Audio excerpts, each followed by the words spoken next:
Thank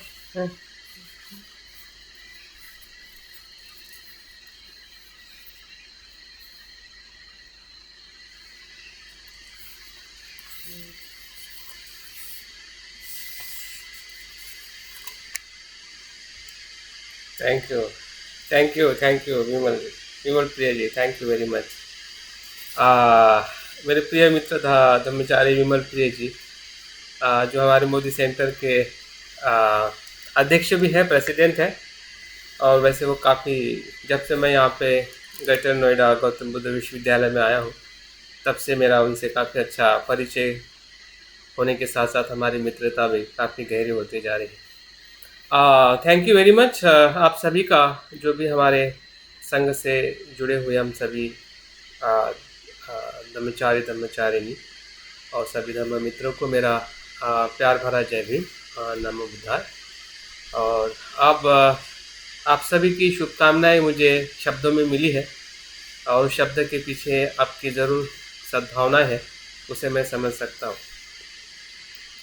और शब्दों का यही खेल है कि जब शब्द के पीछे भावनाएं जुड़ती है तो ही वो मैत्री भावना होती है। तो हमारी मैत्री भावना इसी प्रकार से हम दे भी रहे हैं, ले भी रहे हैं। ऐसा बिल्कुल नहीं है कि मैं दे रहा हूँ और आप मुझे कुछ भी नहीं दे रहे हैं। जितना मैं दे रहा हूँ उससे कहीं ज़्यादा मुझे मिल रहा है। तो मैं तो अकेला ही दे रहा हूँ, आप तो बहुत सारे लोग मुझे मैत्री भावना दे रहे हैं, मित्रता दे रहे हैं। तो यही सिलसिला है जिस सिलसिले को आज के दिन मुझे स्मरण करते हुए बहुत ही आनंद और खुशी हो रही है। जैसे कि कल मेरा व्यक्तिगत दीक्षा दिवस था, तो मैं अपने गुरु को याद किया, जो मेरे सुदर्शन, जो इस जीवन में अभी नहीं है, लेकिन वो मेरे मन में हमेशा बसे हुए हैं, जिन्होंने मुझे व्यक्तिगत दीक्षा दी थी। और जो सार्वजनिक पब्लिक दीक्षा गुरु मेरे चंद्रशील जी हैं, जिनसे मैं कल बात किया। और मेरे जो कल्याण मित्र है ज्योतिंदर और अमोघ सिद्धि जी, उनसे भी मैंने कल संपर्क किया था। तो सबसे पहले मैं बुद्ध धम्म संघ को शरणगमन करता हूँ, क्योंकि वही मेरे जीवन के, हम सब के जीवन के प्रथम स्थान है। वो है इसलिए हम सब है। बाकी जो हमारे माता पिता है, गुरु है, उसी के मार्ग पे ले जाने के लिए हमें हमेशा प्रेरित करते हैं कि हमने बुद्ध के शरण जाना चाहिए, धम्म और संघ की शरण जाना चाहिए। तो ऐसे संघ में हमारे श्रेष्ठ ब्रह्मचारी गण, जिनसे मैंने दीक्षा ली है, और मेरे सभी ब्रह्मचारी भाई बहनों को मैं बहुत, मेरी तरफ से भी बहुत सारा धन्यवाद देना चाहता हूँ, क्योंकि संघ के वजह से ही मेरा अस्तित्व बना है, और संघ के वजह से ही आज मैं आपके बीच में मेरी जो धम्म जीवन की जो यात्रा है, इस यात्रा के कुछ पल, जैसे कि विमल प्रिय जी ने कहा कि किस दिशा से किस तरीके से मंजू कुमार ले जाएंगे, तो दिशा वही है जिस दिशा से आपका भी जीवन चल चुका है, चल रहा है। हम सभी की एक ही यात्रा है, जन्म लेना, और जन्म लेते लेते अगर बुद्ध धम्म संघ मिल जाता है तो आध्यात्मिक जीवन का भी हमें स्वाद मिलता है, और उस स्वाद से हम अगर अधिक प्रयास करते हैं तो श्रोतापन और जीवन मुक्ति का भी हमें आनंद मिल सकता है। अगर नहीं मिलेगा तो फिर से इसी संसार चक्र में हमें वापस आना है। तो यही जीवन की यात्रा है, जिस यात्रा के कुछ पल मैं जी चुका हूँ और अभी भी जी रहा हूँ, क्योंकि कुछ पल का ही जीवन है।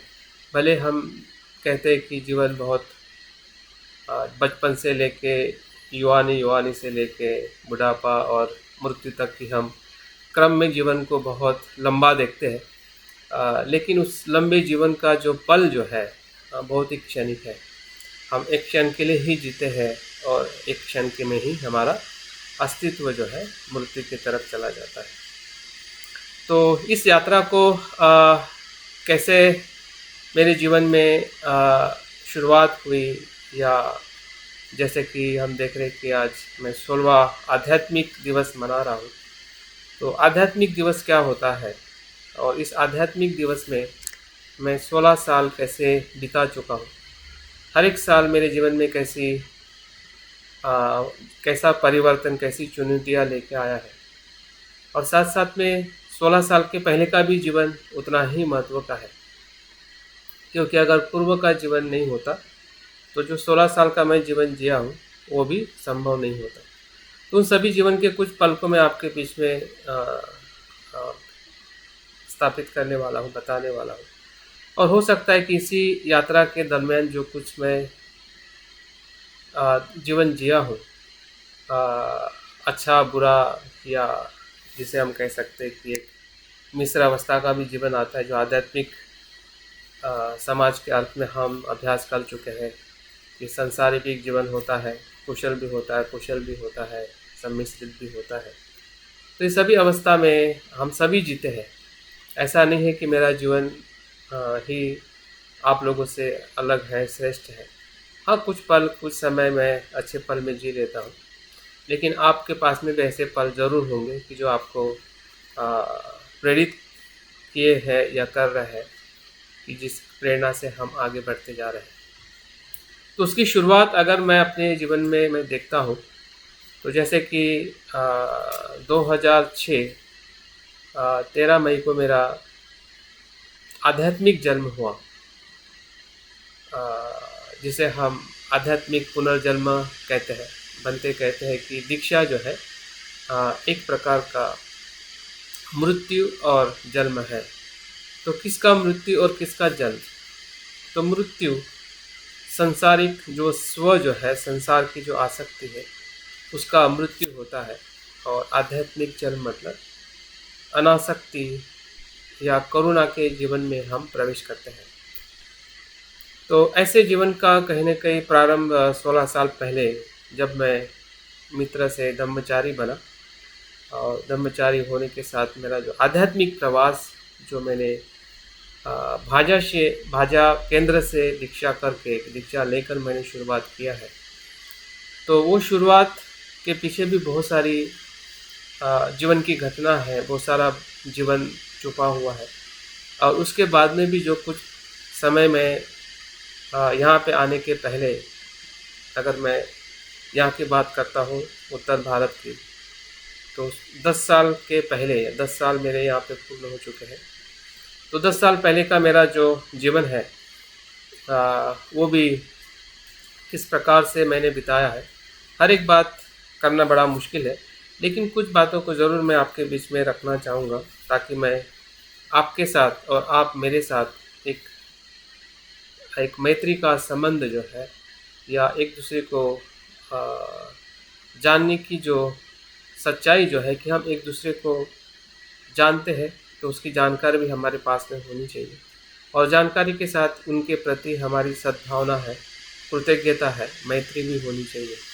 तो मैं उम्मीद करता हूँ कि जो प्रवास मैं बताने वाला हूँ, मेरे बचपन से कुछ बातें, कि जिस संस्कारों से मैं पला हूँ, या जिस संस्कारों से, जिस स्वभाव से मेरा जीवन संचालित हुआ है, और उसी स्वभाव के आधार पे मेरा आध्यात्मिक जीवन कैसे आगे गया, और किस प्रकार की चुनौतियाँ मेरे जीवन में आई है। क्योंकि हर मनुष्य अपने आप में एक चुनौती का या संघर्ष का व्यक्ति होता है। ऐसा कोई नहीं है आप में से, हम में से, कि जिनके जीवन में संघर्ष नहीं हुआ हो या चुनौतियाँ नहीं आई हो। लेकिन चुनौतियाँ आती भी है, जाती भी है, लेकिन उसके पीछे जो आधार, जो हमें माँ बाप या बचपन से जो मिलता है, उस आधार के कारण ही हम उस चुनौतियों को संभाल पाते हैं, या उससे हम आगे निकल पाते हैं। अगर जब मैं अपने जीवन के साथ बुद्ध के और बाबा साहब के जीवन को भी देखता हूँ, तो बाबा साहब के जीवन में भी उनका जन्म और उनके माता पिता के दिए हुए संस्कार, और उन्होंने जो बातों का जो अध्ययन करके आगे जीवन में जो सफल रहे हैं, तो कहीं ना कहीं हमारे जीवन में भी ऐसा ही होता है। जब मैं अपने जीवन को देखता हूँ, अभी जब मैं अपने पूर्व जीवन को देखता हूँ, तो मुझे लगता है कि मेरा जन्म होना ही एक प्रकार से मेरे पूर्व कर्म के, कुशल कर्म का कुछ न कुछ परिणाम जरूर है। मैं यहाँ तक अनुभव करता हूँ मेरे जीवन को, जब मैं प्रतीत समुत्पाद के अर्थ से देखता हूँ, या कर्म के सिद्धांत से देखता हूँ, या पूर्व जन्म के कुछ स्मृतियों को जब मैं अनुभव करता हूँ कि जब मैं मेरे माँ के गर्भ में मेरा प्रवेश हुआ होगा, तो उसके पहले भी तो मेरा जन्म हो के मृत्यु हुआ होगा, उसी परिसर के आसपास, उसी संदर्भ में, उसी कुछ परिस्थिति में। तो मुझे ऐसा कभी कभी ऐसा मुझे लगता है, ज़रूर नहीं कि आप सबको भी ऐसा लगे, कि मुझे लगता है कि मेरा जन्म ऐसे छोटे से गांव में हुआ होगा और मैंने जीवन जिया होगा कि जब बाबा साहब अपने आंदोलन को करते होंगे, और उसके कहीं ना कहीं शब्द है, कुछ न कुछ बातें मैं सुनता होगा, और उसी समय कहीं मेरा मृत्यु होकर फिर से मेरा जन्म मेरे माता पिता के परिवार के साथ मेरा फिर से जन्म हुआ होगा। तो ये चीज़ मैं इसलिए देख पाता हूँ क्योंकि जो संस्कार या जो जुनून मुझ में दिखाई देता है बाबा साहब और बुद्ध के विचारों के प्रति, तो मेरे पिताजी के संस्कारों से तो मुझे मिला ही है। लेकिन अगर मैं भी अपने आप को, मेरी चेतना को, या मेरे पूर्व संस्कारों को अगर मैं ढूंढता हूँ, तो मुझे लगता है कि मेरा भी कहने के ऐसा ही पूर्व जीवन रहा होगा, जिस जीवन में मैंने बाबा साहब के बातों को प्रत्यक्ष और अप्रत्यक्ष रूप से मेरे जीवन में उसकी असर हुई होगी, और उसी असर के कारण मेरा जन्म जो है 1971 5 जनवरी 1971। और जब मैं इस समय को अभी देखता हूँ मतलब जब मैं अध्ययन करता हूँ उस समय का, 1970 या 1960 से लेके 70 और 56, अगर हम 50, 60 और 70 का समय देखते हैं भारत में, विशेषतः हमारे समाज और पूरे आधुनिक भारत की जो शुरुआत बाबा साहब के आंदोलन से एक नया समाज, नया देश बनने की तरफ जा रहा था, तो किस प्रकार की परिस्थितियाँ या सामाजिक परिवर्तन, मानसिक परिवर्तन कैसा रहा होगा। और 70 का जो समय ऐसा समय है कि बहुत सारे आधुनिक और जो वैज्ञानिक खोजें हुई है पूरे विश्व में, जिसे हम कह सकते हैं कि आधुनिक युग की शुरुआत 60-70 के बाद भारत के परिप्रेक्ष्य में ज़्यादा होते हुए हमें दिखाई देती है। तो 1971 का मेरा जन्म जब मैं अपने आप को देखता हूँ, तो मुझे लगता है कि उसके पहले का अगर मेरा पूर्व जन्म कहीं हुआ रहा होगा, तो निश्चित ही है ऐसे जो कुछ भी परिवर्तन की परिस्थिति या उस समय बाबा साहब के आंदोलन से रही होगी, तो उसकी असर कहीं न कहीं मेरे जन्म के साथ बनी होगी। और मैं ये भी इससे भी मैं काफ़ी संतुष्ट और खुश रहता हूँ कि 5 जनवरी का जन्म दिवस जो है, जो आनंद कौशल्यान बनते हैं, उनका भी जन्म दिवस 5 जनवरी ही है। तो ये संयोगवश हो या कुछ भी हो, लेकिन जब मैं अपने जन्म के साथ या जो महान ऐसे भिक्षु या जो विचारक हुए हैं, उससे जब मैं देखता हूँ, तो मेरे जन्म की तारीख आनंद कौशल्यान जी के जन्म के साथ में भी जुड़ी हुई है। तो ऐसे 5 जनवरी 1971 में मेरा जन्म पुलगांव में हुआ। अब ये पुलगांव और मेरा उस समय जो नाम रखा गया था, जो नाम आप सभी परिचित है, मनीष। तो पुलगांव और ये मनीष दोनों शब्द जो है मेरे लिए तब उतने मायने नहीं रखते थे कि जब उसका मुझे अर्थ पता नहीं था या उसके बारे में मुझे पूरी जानकारी नहीं थी।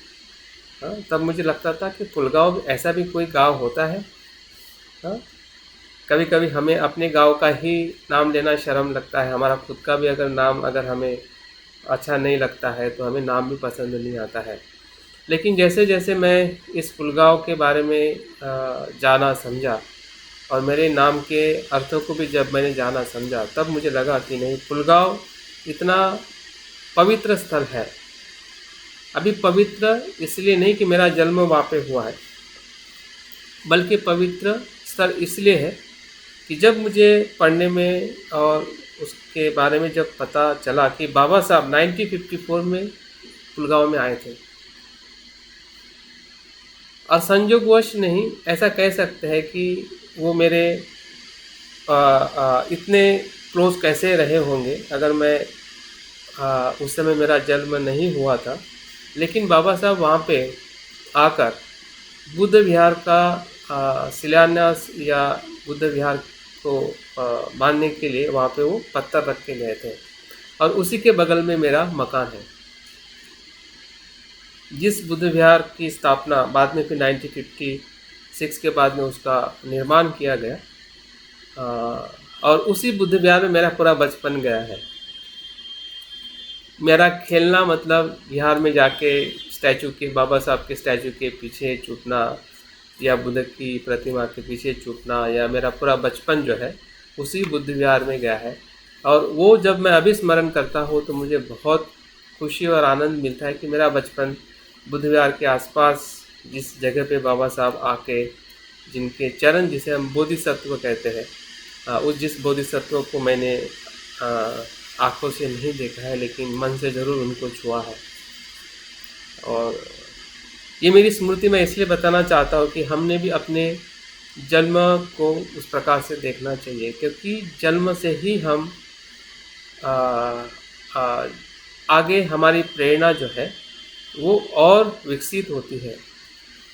हम किसी भी परिवार में, किसी भी गांव में जो भी हमें नाम मिला होगा, उसके प्रति हमने क्या कहते हैं, सद्भावना रखनी चाहिए, या उसके प्रति हमने सजगता बरतनी चाहिए कि वो क्या है, किसके साथ में उसका जुड़ाव है। भले हो सकता है कि हर इंसान के गांव में बाबा साहब नहीं आए होंगे, लेकिन बहुत सारे जो महाराष्ट्र के अलग अलग जगह के लोग हैं, निश्चित ही है बाबा साहब, अनेक गांवों में बाबा साहब की विजिट हुई है। अगर नहीं भी हुई है फिर भी हमारे माता पिता का संस्कार जो है, जो बाबा साहब के पूरे आंदोलन के साथ जुड़ा था, और उनके वजह से जो कुछ भी हमें संस्कार मिले हैं और हमने लिए हैं, तो मुझे लगता है कि इससे बड़ी चीज़ हमारे लिए कुछ नहीं हो सकती। अगर हमें बाबा साहब के साथ अपने माता पिता को भी अगर स्मरण करना है, तो हमारी जन्मभूमि जो है, या मेरी जो जन्मभूमि है, मेरे लिए बहुत ही आदरणीय है। जिस जगह पे मेरा परिवार में जन्म हुआ, जिस जगह पे मैं खेला, जो मेरे माता पिता भले अनपढ़ थे, मेरी मम्मी कुछ पढ़ी नहीं थी, गांव की थी, मेरे पिताजी भी दूसरे शहर से पुलगांव में बसे थे काम के लिए, और उनका जो सोच और उनका जो आचरण था पूरी तरह से बुद्ध बाबा साहब से पूरी तरह से प्रेरित था। वो अनपढ़ होने के बावजूद भी अपने मित्र के पास में बैठ के वो इतना ज़रूर सीखे कि वो किताब पढ़ सके और अपनी जो आवक है उसको मेंटेन कर सके कि कितने पैसे आए, कितने पैसे खर्च हुए हैं। तो वो बात वो ज़रूर सीखे। वो कोई स्कूल का उनका एजुकेशन नहीं था, लेकिन मैंने देखा है कि मेरे पिताजी ने बहुत सारे ग्रंथ खरीद के रखे क्योंकि वो पढ़ते थे। उस समय में ग्रंथ के पीछे पैसा खर्चा करना आज भी हमारे लिए बड़ा कठिन जाता है, लेकिन मेरे पिताजी बहुत सारे बाबा साहब के ग्रंथ को भी खरीद के, जब मैं बड़ा हुआ था तब मैंने बहुत सारे ग्रंथ घर पे देखे और मैं भी पढ़ता था। तो ये मेरे पिताजी के जो संस्कार जो मुझे मैंने देखे हैं, और विशेषता जो मैं आज इतना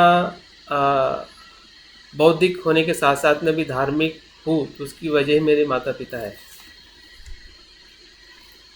और बहुत सारी चीज़ें मुझे स्मृति में आती है कि मेरे पिताजी हमारे परिवार के सभी बच्चों को, परिवार बहुत बड़ा था, काका थे, बड़े पिताजी थे, उनके बच्चे, तो सभी बच्चों को बुला के महीने में जो 4 बौद्ध दिवस आते थे, अष्टमी, 2 अष्टमी, अमावस्या और पूनम, हर उस दिन पे वो बच्चों को बुला के त्रिशरण पंचदशी करवाते थे। इतनी रुचि ना मेरे बड़े पिताजी में थी ना मेरे चाचा में थी, लेकिन मेरे पिताजी में बहुत रुचि थी, और वो चाहते थे कि बच्चे बौद्ध धर्म के संपर्क में रहे या बौद्ध संस्कारों को सुने पढ़े। तो वो संस्कार जो अब मेरे पिताजी से मुझे मिले हैं, और उनकी जो सोच, हर चीज़ को बहुत ही चिंतनशीलता से लेना और करुणा से लोगों को मदद करना, अब उनके गुणों का कहने के असर मुझ में या मेरे जो भाई हैं उन पे दिखाई देता है। सभी भाइयों में नहीं पड़ा है, मैं नहीं कह सकता हूँ, क्योंकि परिवार में 5 भाई और 1 बहन है, और अभी तो बहन का भी देहांत हुआ है और एक भाई का भी देहांत हुआ है। मैं सबसे छोटा, और छोटा होने के साथ सबसे बड़ी चिंता मेरी, सबसे परिवार में मेरी चिंता रहती थी कि इस छोटे बच्चे का क्या होगा। लेकिन क्या हुआ मुझे भी पता नहीं था कि मेरे साथ क्या होगा। परिस्थितियाँ काफ़ी सामान्य नहीं थी। जब परिवार बड़ा होता है, लोगों की आसक्ति और बड़े भाइयों का जो अपना सोचने का तरीका अलग होता है, अपने खुद के जीवन को या खुद के परिवार को ही देखते हैं, तो भाई को या परिवार को देखने का उनका नज़रिया बदल जाता है, और उसके वजह से परिवार में बहुत सारे परेशानियां हैं। जो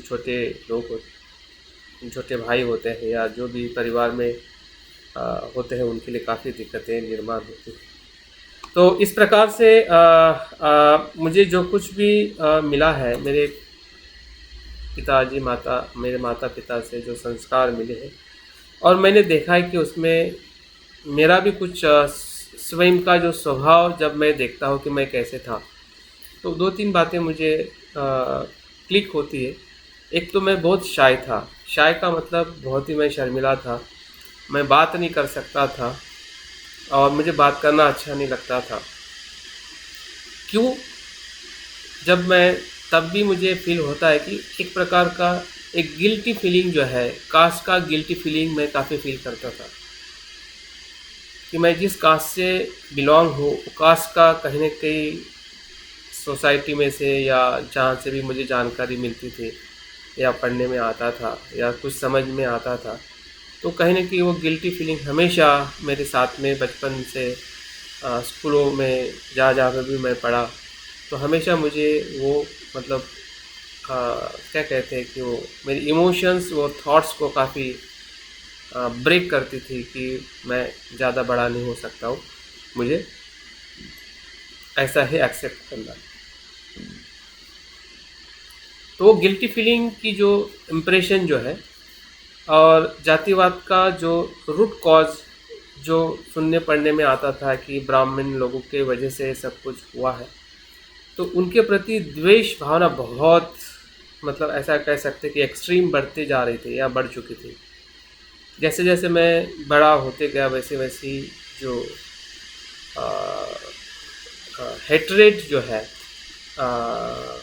मतलब लोगों, पास के लोगों के लिए नहीं रहता था, लेकिन वो हेट्रेड जो लोग ऐसा करते थे, इवन मेरे भाई और भाभी भी जब वो परिवार में मदद नहीं करती थी, वो हेट्रेड इधर भी ट्रांसफ़र हो जाता था।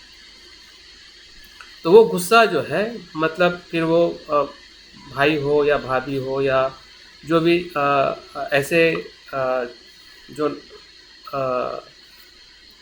मदद करने वाले नहीं हैं, या जो जिनकी ज़िम्मेदारी वो पूरी नहीं कर रहे हैं, या ब्राह्मण कम्युनिटी का जिन्होंने इस प्रकार से बातें की है, क्योंकि उसका पूरा अभ्यास नहीं होने के वजह से, या वो मेरा खुद की सोच थी। मेरे पिताजी ऐसा नहीं बताते थे।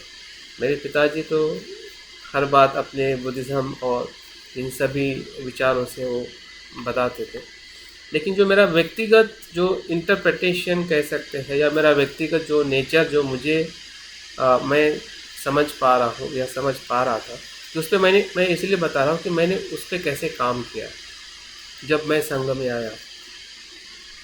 मेरा जो शाइनेस जो नेचर जो था, और जो द्वेष, और हमेशा मैं भय में रहता था। मुझे नहीं लगता था कि मैं कुछ अच्छा इंसान बन सकता हूँ या बनना चाहिए।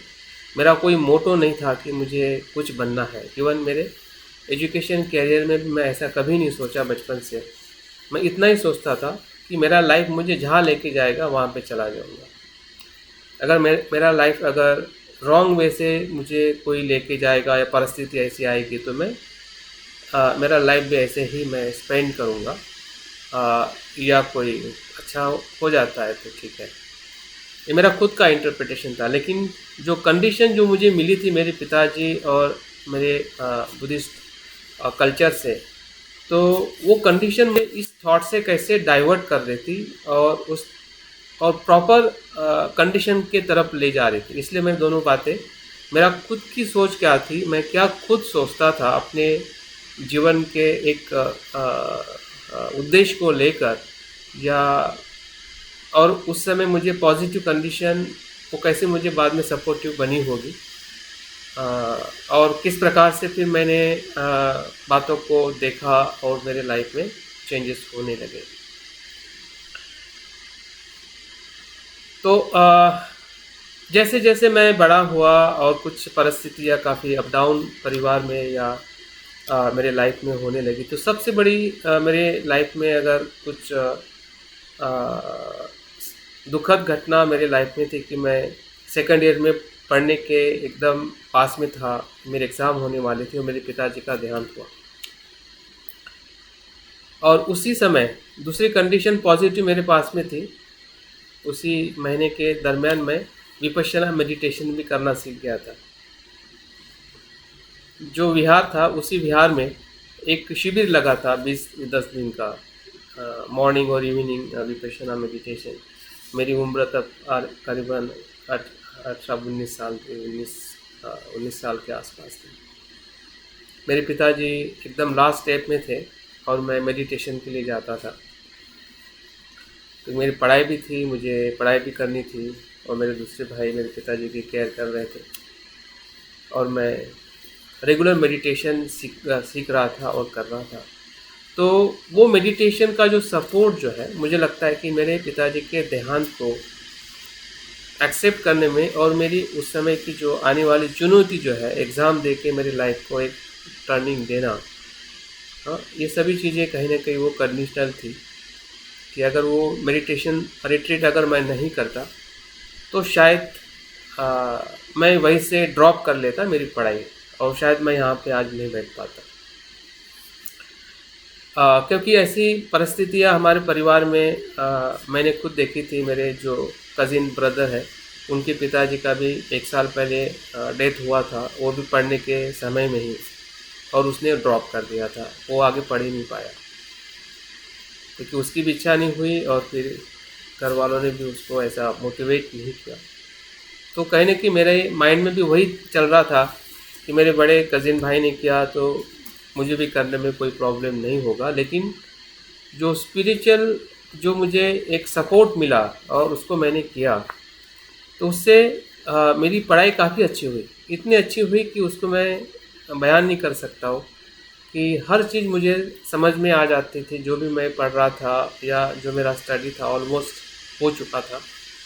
और मेरे पिताजी के पास जब मैं लास्ट टाइम गया, जब उनका अभी डेथ होने वाला था, तो उन्होंने कुछ शब्द मुझे कहे कि बेटा पढ़ो, मेरे नहीं होने के बाद में भी पढ़ते रहो, पढ़ाई को मत छोड़ो, एग्ज़ाम दो, आगे बढ़ो। तो वो शब्द कहीं ना कहीं मुझे मतलब इंस्पायर हुए। और मृत्यु का जो भी दुख रहा वियोग का, तो एक मृत्यु का ही दुख नहीं था, लेकिन बहुत बड़ा हमारे लिए चैलेंज था, क्योंकि उसके बाद सिर्फ मम्मी की पेंशन पे ही मेरा एजुकेशन और मेरे बड़े भाई का एजुकेशन और सब कुछ परिस्थितियाँ ऐसी थी, क्योंकि सभी दूसरे बड़े भाई अपने परिवार के साथ अलग निकल चुके थे और किसी भी प्रकार का ऐसा मतलब सपोर्ट सिस्टम बिल्कुल नहीं था। और पूरे हमारे परिवार में जो हमारे चाचा या बड़े पापा, उन सभी परिवार में से हमारे परिवार में सिर्फ बड़े बच्चे पढ़े थे, हम सभी भाई बहन पढ़े थे, क्योंकि मेरे पिताजी ने पूरा जो फोकस है बच्चों के एजुकेशन पे, उन्होंने पूरा खर्चा किया। तो मैं यहाँ से मेरा टर्निंग पॉइंट जो मैंने कहा है कि एक स्पिरिचुअल सपोर्ट मिलने से और ऐसी परिस्थिति में भी मैं आगे बढ़ा, और मेरे पिताजी के जो लाइफ में एक बहुत मोटिवेशन बन गया। तब तो मैं पढ़ लिया और मेरा काफ़ी अच्छा परसेंटेज आया। मेरा क्या कहते हैं फर्स्ट क्लास पास हो गया मैं सेकेंड ईयर में, तो उससे मेरा पूरा ग्रेजुएशन काफ़ी अच्छी तरह से मैं पास आउट हुआ। अगर वो पास आउट नहीं होता तो शायद मुझे जिस कोर्स में एडमिशन मिलनी थी वो कोर्स में एडमिशन भी नहीं मिलती, और उस बेस पे मुझे जॉब मिली शायद वो जॉब भी नहीं मिलती और लाइफ पूरी तरह से स्पॉइल हो जाती। तो पढ़ाई और जो मेडिटेशन का जो मेरे लिए जो इंटरेस्ट जो बना है, जो मैं आपको ध्यान इसलिए सिखाता हूँ क्योंकि वो मेरे लाइफ का टर्निंग पॉइंट है। और स्टूडेंट लाइफ में या किसी भी लाइफ में, लाइफ मतलब ऐसा नहीं है कि स्टूडेंट लाइफ में ही टर्निंग पॉइंट होता है, बुद्ध के लाइफ में भी टर्निंग पॉइंट मेडिटेशन ही है। हाँ? जो उनको समझ में आया और उन्होंने ध्यान से बहुत सारी चीज़ों को समझ पाए। तो आगे का सफ़र मेरा ऐसे ही आगे बढ़ते गया। जब मैं पढ़ने के लिए नागपुर आया तो 1922 में सबसे पहले संघ से मेरा भंते को देख के संपर्क हुआ। भंते का लास्ट विज़िट था इंडिया में 1992 में, और कस्तूरचंद पार्क में उनका बहुत भव्य सभा थी। तब मैं नागपुर में लाइब्रेरी साइंस का कोर्स कर चुका था। लास्ट कुछ मंथ इंटर्नशिप में कर रहा था और उस समय पता चला कि कुछ प्रोग्राम है, और सडनली मैं फ्रेंड के साथ उस प्रोग्राम को विज़िट किया।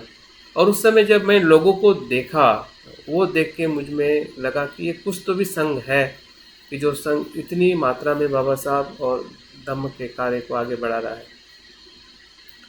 मुझे ये नहीं पता था कि ये संघ रक्षित जी है या उन्होंने क्या कहा और क्या उनका प्रवचन था, लेकिन बाद में जब मैं बुधियान में पढ़ा तब मुझे लगा कि मैं उस जगह पे था 1920 में, जो पंते ने 10 अलंकार के ऊपर जो प्रवचन दिया था। तो वो प्रवचन था कि जो मैं सुन नहीं पाया, लेकिन मुझे उस अलंकारों में से बहुत सारी प्रेरणा मिली है या मिली थी, जिसके वजह से मैं संघ के संपर्क में आने लगा। उसके बाद पुलगांव में कुछ महीने में रहा, तो वहाँ पे भी कभी कभी पुलगांव के सेंटर में मैं जाता था। और संघ सेन जी का आप लोगों ने नाम सुना होगा, पूरे विदर्भ में या महाराष्ट्र का जो वो हिस्सा है वहाँ पे काफ़ी उनका प्रयास रहा है, और वो कभी कभी वहाँ पे आते थे तो कुछ क्लासेस में वहाँ से करने शुरू किया। लेकिन मेरे संघ की तरफ या धम्म की तरफ इतना फिर भी कुछ समस्याएं थी, और मेरा मन भी जो काफ़ी कुछ कह सकते हैं कि एकदम गिल्टी में था और काफ़ी क्रूएल था। कुछ तो भी ऐसा करने के लिए सोच रहा था कि कुछ ऐसी चीज़ें हाथ में शस्त्र आ जाए तो काफ़ी कुछ हम नरसंहार कर सकते हैं, हिंसा कर सकते हैं, और हिंसा से कहने की जवाब मिल सकता है कि जो मैं चाहता हूँ या हम चाहते हैं। तो मन हमेशा द्वेष पूर्ण मन क्या हो सकता है। अगर मुझे उस समय ऐसा कुछ गति मिल जाती तो शायद मैं हिंसात्मक व्यक्ति बन सकता था। और हर मनुष्य के जीवन में मोड़ आता है कि हिंसात्मक होने का और अहिंसात्मक होने का, क्योंकि वो द्वेष जो है वो कहीं ना कहीं हमारे भीतर अज्ञान और आसक्ति के कारण ही बहुत प्रमाण में बढ़ता है। मेरा एक मित्र भी था जो मुझे पंजाब में कुछ ट्रेनिंग के लिए भेजना चाहता था, और उस समय सिख का काफ़ी आतंकवादी संगठन का काफ़ी कार्य एक्टिवेट था, युवाओं को पंजाब भेज के ऐसे कुछ एक्टिविटीज़ में इन्वॉल्व करना। तो शायद अगर उसके कांटेक्ट में आके अगर मैं चला गया होता, क्योंकि उस समय मैं आर्थिकता से भी काफ़ी परेशान था, कुछ ऐसा सपोर्ट सिस्टम या ऐसा कुछ था नहीं, तो परिस्थितियाँ क्या करवा सकती है और जो हमारे कुशल संस्कार है कैसे रुकवा सकते हैं। इस चीज़ की तरफ मैं ये बात इसलिए बता रहा हूँ कि एक तरफ मेरा मन चाहता था, परिस्थिति ऐसी थी कि वो वहाँ तक मैं चला जाता, लेकिन दूसरी परिस्थिति थी कि धम्म से जो मिली मुझे जो प्रेरणा है मेरे माता पिता से या संघ के कुछ संपर्क में आने के बाद, तो वो प्रेरणा कहने की मुझे मोटिवेट करते गई। और 1993 में मैं एग्ज़ाम पास करने के बाद अहमदाबाद में मुझे जॉब मिला। तो जैसे मुझे जॉब मिला तो मेरी जो आर्थिक समस्या का जो मेरा सॉल्यूशन होने लगा, और वहाँ से मैं एक पूरी तरह से धम्म की खोज में वहाँ पे ढूंढते गया, और 94 में मैं वहाँ का जो सेंटर था उसके संपर्क में आया। तो सेंटर का संपर्क ऐसा कह सकते हैं कि मेरी जो अ, एक दोनों स्वभाव का ट्रांसफॉर्मेशन का वो जगह थी। ये दोनों जो स्वभाव मैंने बताया कि एक गिल्टी और शेमफुल, अपने आप को एक दबा हुआ इंसान के तौर पे देखना या सोचना, और बहुत गुस्सा गुस्सा मतलब सबसे ज़्यादा गुस्सा, जैसे मैंने कहा कि आउट कम्युनिटी के तौर पे ब्राह्मण लोगों का, और नियर बाय मतलब मेरे ब्रदर्स, जो मतलब बिल्कुल मतलब सपोर्ट के इसमें, उनका भी मुझे बहुत गुस्सा आता था। ऐसा लगता था कि अगर सामने आ जाए तो पहले इनको ही मारा जाए। तो इतना द्वेष कैसे बदला, ये मेरे लिए भी चमत्कार है। जिस भाई को, जिस भाभी को मैं इतना गुस्सा कर चुका था या करता था, और ऐसी कुछ घटना भी घटित हुई है, ऐसा नहीं कि सिर्फ वो मानसिक तौर पे था, वो मतलब काफ़ी कुछ ऐसा ही व्यवहार उनका हमेशा रहता था। लेकिन उनकी भी कुछ कंडीशन थी सांसारिक, वो भी कहीं जाल में फंसे थे, इसलिए भी इस प्रकार से वो व्यवहार करते थे, वो अभी पता चलता है। लेकिन उस समय जो मेरी सोच थी वो इस प्रकार की थी। जैसे मैं संघ के संपर्क में आया तो सबसे ज़्यादा मुझे रुचि ध्यान में होने लगी, क्योंकि मैं पहले से ही कुछ ध्यान के संपर्क में आ चुका था, और इसलिए संघ के संपर्क में आने से जैसे जैसे मैं मैत्री भावना करते गया और अपने आप को पूछते गया कि जो जिसके प्रति मुझे द्वेष है और उसके प्रति जब मैं मैत्री कर रहा हूँ, तो क्या प्रैक्टिकली ये मेरे लिए संभव है।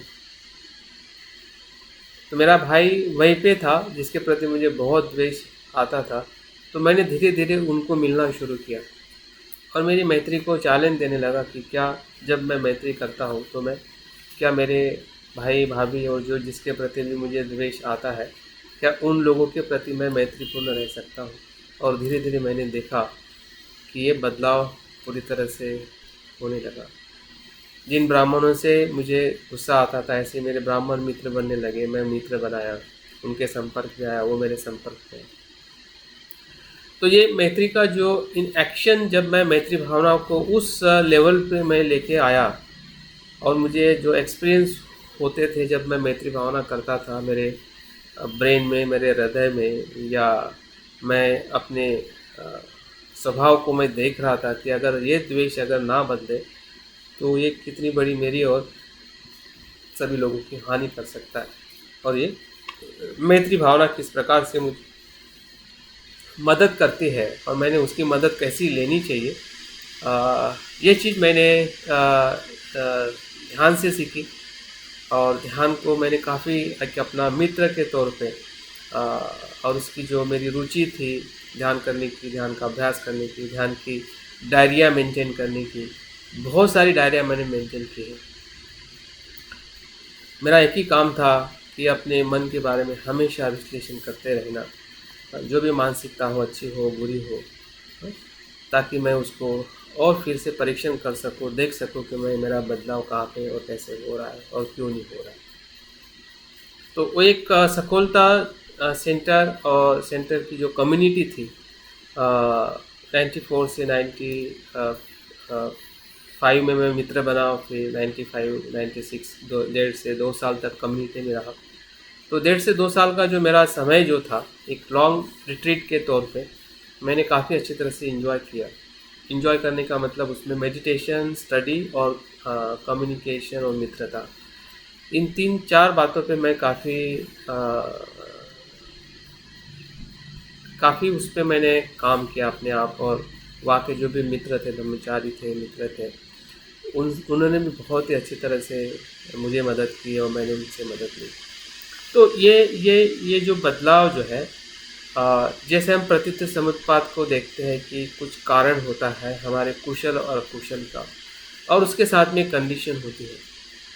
कुशल के साथ में कुशल कंडीशन होती है, अकुशल के साथ में अकुशल कंडीशन होती है, और उसी के परिणाम स्वरूप जो हमें फल मिलता है, जो आज मैं अपने आप को देख रहा हूँ कि वहाँ से जब मैं दीक्षा लेने के बाद और 96 में मेरी शादी होने के बाद में भी मेरा जो ग्रोथ में आध्यात्मिक GFR को मैं आगे बढ़ाते रहा, तो उस समय में भी बहुत सारी चैलेंजेस थे। अभी वहाँ की चैलेंजेस क्या थी, जैसे कि मैं शादी करने के बाद में मेरा परिवार रहा, अ, पत्नी को भी उस उद्देश्य में लाना था, उसी आध्यात्मिक जीवन में। उसके लिए भी बहुत सारे प्रयास किए, या उस प्रकार से उन्होंने भी अपने जीवन को बदला ताकि हम दोनों आध्यात्मिक अ, संतुलन बनाए रखें। क्योंकि मैं चिंतन से देख लिया था कि अगर परिवार अगर सुखी होना है तो दोनों चक्के जो है उसी ही दिशा से चलनी चाहिए, जो दिशा सच है, सत्य है। अगर एक पहिया आगे चलता है और दूसरा पहिया रुक जाता है पति पत्नी के तौर पे, तो शायद जो सांसारिक जो सुख जो है या आध्यात्मिक विकास जो है, दोनों भी काफ़ी हद तक हम अनुभव नहीं कर पाते हैं। तो वो चीज़ मैं पहले से ही जब कुल में था तभी से मैं उस बात के लिए काफ़ी स्पष्ट था, और उसी स्पष्टता के साथ अ, जीवन साथी के साथ, वाइफ के साथ मैं बातें करता था, बातें समझाता था, वो बातों को समझती थी और वो भी उसी प्रकार से आगे बढ़ती रही। तो दोनों का भी हमारा आध्यात्मिक विकास साथ में चलने का भी कारण यही था कि जो कुछ भी मुझे अ, समझ रहा था धम्म और जीवन, फिर आर्थिक परिस्थिति हो, कैसे मतलब मैनेज करना है, कैसे हमें फैमिली प्लानिंग करनी चाहिए ताकि हमारा जो आर्थिक विकास या जो आर्थिक गतिविधियाँ जो है वो हमारे सांसारिक और आध्यात्मिक जीवन के लिए, दोनों के लिए महत्वपूर्ण है। अगर परिवार बड़ा रहेगा और हम चाहेंगे कि हमें धम्म कार्य करना है तो मुझे नहीं लगता है कि वो धम्म कार्य हम कर पाते हैं। तो हमारे परिवार में या हमने एक ही लड़का या लड़की को सोचा था और उसी पे हम संतुष्ट हैं, और अभी हमारी बेटी कनाडा में पीएचडी करने के लिए गई है। अगर 2 बच्चे होते तो 2 बच्चे या 3 बच्चे होते तो हम उसे क्या दे पाते, क्योंकि पैसा तो उतना ही आना है जितना हम कमाते हैं। जादू तो होनी नहीं है कि 2 बच्चे के साथ में दूसरी नौकरी भी हमें मिल जाएगी या ज़्यादा पैसा आ जाएगा। लेकिन अगर हम पहले से ही परिवार नियोजन है या जीवन की संतुष्टता है या धम्म के तत्वों को जब हम देखते हैं, अप्लाई करते हैं, जैसे मैं धीरे धीरे अप्लाई करते गया और उसका परिणाम मुझे आसपास में ही मिलता गया। तो परिणाम बहुत समय नहीं लगता है जब हम उस उद्देश्य से उस परिस्थिति को निर्माण करते हैं। अगर उद्देश्य है परिस्थिति निर्माण नहीं करते हैं तो फिर तो होना संभव नहीं है।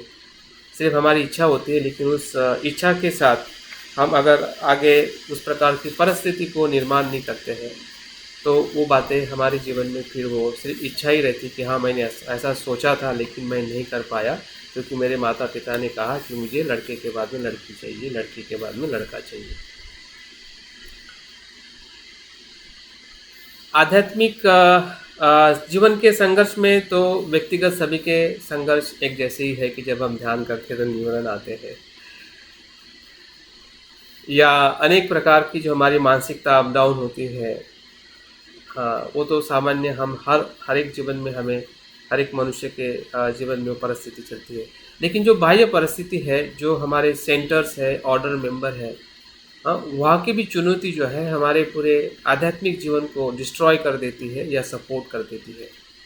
तो जब तक मैं 2-3 साल तक रहा तब तक काफ़ी परिस्थिति अच्छी थी, लेकिन 3 या 4 साल के बाद में परिस्थिति इतनी डाउन गई कि पूरे भारत में, पूरे विश्व में जो डिस्प्यूट जहाँ से सबसे ज़्यादा चला था वो अहमदाबाद सेंटर से चला था।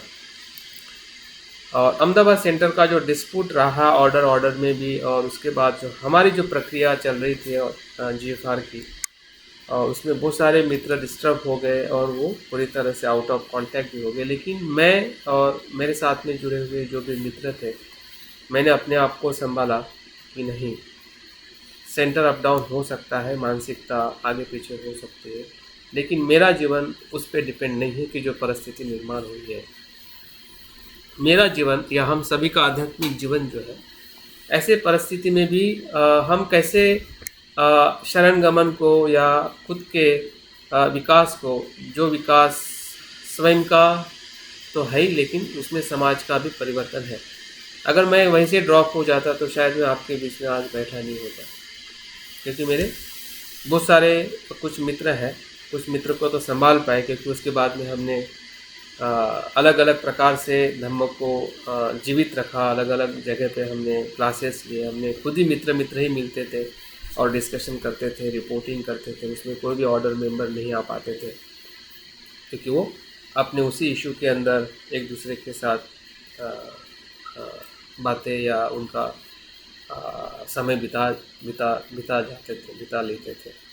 तो ये जो हमारी जो एक टर्निंग पॉइंट जो है, जहाँ पे मैं मित्र बना और जेफार मेरी जहाँ से चली, कुछ ऑर्डर मेंबर सपोर्टिव भी थे, ऐसा नहीं कि सभी सपोर्टिव नहीं थे, लेकिन एक चैलेंज वहाँ के लिए मेरे लिए था या हम सभी मित्रों के लिए। तो उस परिस्थिति से भी आगे जाना मेरे लिए या हम से किसी के लिए भी हर सेंटर में हर जगह पे ऐसी परिस्थितियाँ निर्माण होती हैं और हम कहीं न कहीं एक तो हम ब्लेम कर देते हैं या फिर अपने आप को हम ड्रॉप कर देते हैं। लेकिन हमारा अगर सही जुनून है, सही अगर हमें धम्म की स्पष्टता है, तो कितनी भी उथल-पुथल हो जाए आस-पास में, हाँ, फिर भी हम आगे जाने का जब हौसला रखते हैं, हाँ, तो वो हौसला ही हमें जीवन की नई सुबह का जो अनुभव जो मैं अपने आप में देख पा रहा हूँ, तो उस उथल-पुथल से 2 बातें मुझे प्राप्त हुई। जैसे भूकंप आता है तो भूकंप आने से बहुत सारे हानि हो जाती है, लेकिन उसी भूकंप आने से ज़मीन भी सुपीक बन जाती है या ज़मीन का जो मूल्य जो है, महत्व भी बढ़ने लगता है। तो उस उथल-पुथल के अंदर ही फिर मैं और एकेडमिक एजुकेशन के अंदर एंट्री कर लिया, क्योंकि क्लासेस नहीं होते थे या मीटिंग्स का मतलब शिविर का कुछ भी एग्जिस्टेंस नहीं था, क्योंकि सेंटर पूरी तरह से हाईजैक किया गया था और ऐसी कोई जगह नहीं थी कि जहाँ पे हम इकट्ठा आ सकें। तो मेरे लिए था कि अभी मैं क्या करूँ? मेरा सैटिस्फैक्शन, मेरी संतुष्टि जो धम्म है, उसको मैं कहाँ से लूँ? मैं दूसरे संघ में भी इसलिए नहीं जा सकता था क्योंकि इसी संघ में मेरी जो कमिटमेंट या प्रायोरिटी थी कि मुझे इसी संघ से आगे जाना है। ऐसे बहुत सारे संघ, ऐसे बहुत सारे एक्टिविटी वहाँ पे चलती थी और लोग मुझे पसंद करते थे या मैं भी लोगों के बीच में जाता था। लेकिन उनके साथ में कभी भी एक कमिटमेंट, लॉन्ग कमिटमेंट मेरा नहीं था, क्योंकि उनकी भी एक्टिविटी एक स्थूल लेवल पे ही रहती थी। आओ बैठो थोड़ा धम्म का अध्ययन करो, लेकिन उससे आगे जाने की उनके पास में कोई भी ऐसी सिस्टम नहीं थी कि जो सिस्टम संघ में मैंने देखी थी। शायद आप लोग भी उस संघ के सिस्टम में आप अनुभव कर सकते हैं कि श्रोतापन्न जाने का जो प्रॉपर गाइडेंस और परिस्थिति को निर्माण करना, मुझे लगता है कि संघ की सबसे बड़ी देन है। भले बाकी अन्य मूवमेंट भी अपनी जगह पे सही है, लेकिन उनके पास में वो लॉन्ग ड्यूरेशन का कोई उनके पास पाथ नहीं है। 2-4 लोग रहेंगे, अगर वो लोग नहीं रहेंगे तो वो पूरी मूवमेंट ख़त्म हो जाती है। लेकिन हमारा संघ 2-4 लोगों से ना ख़त्म होने वाला है, ना उसका अस्तित्व नष्ट होने वाला है। तो वो समय मैंने फिर पढ़ाई में डाला और करीबन ये डिस्प्यूट और मेरा जीएफआर करीबन 4 से 5 साल तक रहा और उसमें मैंने एमए बुद्धिज़्म में किया, एमफिल किया, पीएचडी किया और उसमें मुझे बहुत अपने आप से भी संघर्ष करना पड़ा। ऑफिस का जो काम करके या घर की भी बहुत सारी जिम्मेदारियाँ, बेटी बड़ी हो रही थी और मिसेस को भी काफ़ी चैलेंजेस थे। लैंग्वेज का है, बहुत सारी बातें थी वहाँ पे जो उनके लिए भी काफ़ी दिक्कत वाली थी, लेकिन परिस्थितियाँ बदलती गई, कुछ सपोर्ट मिलते गया और मेरी पढ़ाई होते गई। तो मेरी पढ़ाई जो है इसी संघर्ष में हुई। अगर आप सोचिए कि अगर डिस्प्यूट नहीं होता तो शायद मुझे कभी ऐसी